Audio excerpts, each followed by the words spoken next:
Hello friends, welcome to this video lecture. ये हमारा दूसरा वीडियो लेक्चर है एमएस एक्सेल के बारे में। और इस वीडियो लेक्चर में हम स्टडी करेंगे क्विक एक्सेस टूल बार के बारे में। अगर हम देखें तो क्विक एक्सेस टूल बार होता क्या है, जैसे कि हमें नाम से ही पता चलता है, जिससे हम क्विकली एक्सेस कर सकते हैं। और ये क्विक एक्सेस टूल बार कहाँ पर होता है, तो अगर हम देखें हमारा रिबन सेक्शन के एंड ऊपर जो हमारा ये वाला ऑप्शंस अवेलेबल होते हैं, इनको हम क्विक एक्सेस टूल बार कहते हैं।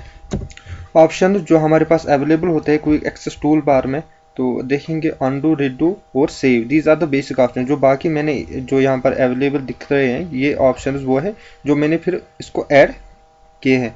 अगर हम देखेंगे हमारे रिक्वायरमेंट क्यों है क्विक एक्सेस टूल बार की, तो रिक्वायरमेंट इसलिए कि अगर हम मिसाल के तौर पर बहुत सारे जो हमारे पास डेटा होगा, अगर हमें कुछ डिलीट होता है या हमें कुछ जो भी हमारे पास डेटा है उसमें हमें कुछ डिलीट होता है या कुछ भी होता है, तो हम इसको ईजिली यहाँ से एक्सेस कर पाएंगे।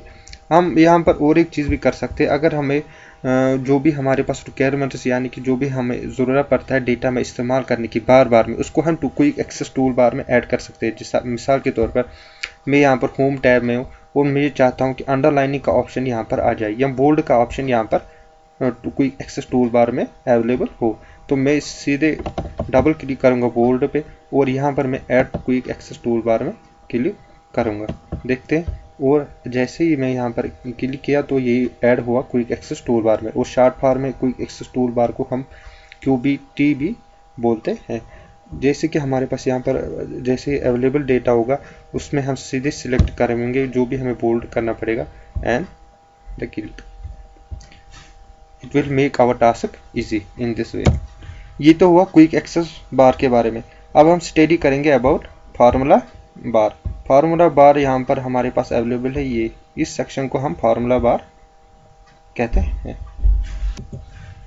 इस फार्मूला बार में हमें एक्टिव सेल की इंफॉर्मेशन या वैल्यू शो होती है। जैसे कि हम सिलेक्ट करेंगे एक सेल, दिस सेल, और इसमें हम कुछ डेटा डालेंगे। मिसाल के तौर पर 1 2 3 it shown in the formula बार। दूसरी सेल होगी जिसमें हम कुछ डेटा डालेंगे। मिसाल के तौर पर MS एक्सेल MS, ये कहाँ शो होता है? फार्मूला बार में। ये सेल एम्प्टी है, इसमें कोई डेटा नहीं दिखाएगा। इस सेल में जैसे ही हम इस सेल में डेटा आएगा, अगर कोई जो भी इस सेल में डेटा होगा वो फार्मूला बार में, सेल में जो भी वैल्यू स्टोर होता है वो देखने के लिए हमारे पास फार्मूला बार का इस्तेमाल होता है। अब हम देखेंगे status bar of MS Excel.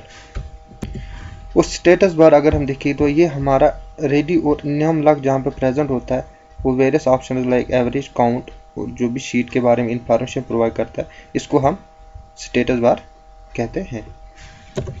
Status bar में देखिए तो हमें यहाँ पर एवरेज, काउंट और सम दिखाई देता है, यानी कि बिना किसी एवरेज, सम और काउंट के बगैर ही हमारे पास इस शीट की इंफॉर्मेशन आती है।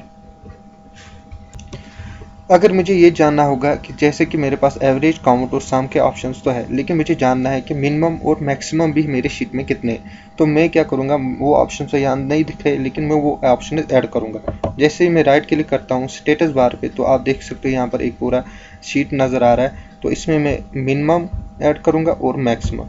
आप देख सकते हो यहाँ पर मिनिमम और मैक्सिमम भी ऐड हुआ है। जैसे और अगर आपको और भी कुछ ऐड करने हैं तो वो आप यहाँ से ऐड कर सकते हो। And the other options which are available are these. This is called normal, page layout and page break preview, यानी कि पेज ब्रेक होगा दो पेज में। और यहाँ पर अगर हम देखेंगे तो these are called zoom।